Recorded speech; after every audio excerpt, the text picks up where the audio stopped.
అమ్మయ్య! మా birthday party అయితే మొత్తానికి కంప్లీట్ అయిందండి. ఇదిగోండి మా పెద్ద మరిది, మా పెద్ద తోటికోడలు. ఇంకా వీడు కేక్ కొయ్యడం ఒక వంతైతే, ఆ తర్వాత స్టిల్స్ ఇవ్వడం గాని, ఒక ఫోటోకి గాని, అక్షింతలు వేయించుకోవడానికి గాని చుక్కలు చూపించాడండి. ఇంక మొత్తానికి పిల్లలనైతే నెమ్మదిగా కేక్ కోయించి పిల్లలందరినీ కూడా నెమ్మదిగా బయటికైతే పంపించాము.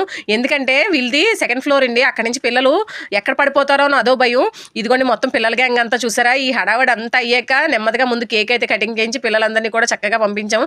ఇంక ఈ పిల్లలతో వాడు అసలు వాడు కనిపించట్లేదండి మంచిగా. పిల్లలందరూ స్వాతి సిస్టర్స్ ఛానల్ని సబ్స్క్రైబ్ చేయండి, సపోర్ట్ చేయండి అని అరుస్తున్నారు. ఆ గోల చూసారా? మీకు ఆ గోలని అర్థమైపోద్ది. నాకైతే ఇంక అందరూ మేము వీడియోలో పెడతావా మమ్మల్ని, మేము చూస్తాము కంపల్సరీ అని.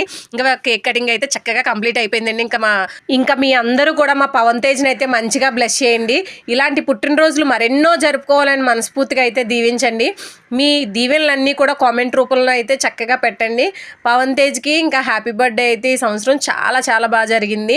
ఇంకా వెళ్తూ మంచిగా ఒక లైక్ అయితే ఇచ్చి సపోర్ట్ చేయండి. కొత్త వాళ్ళైతే ఛానల్ని సబ్స్క్రైబ్ చేసుకోండి.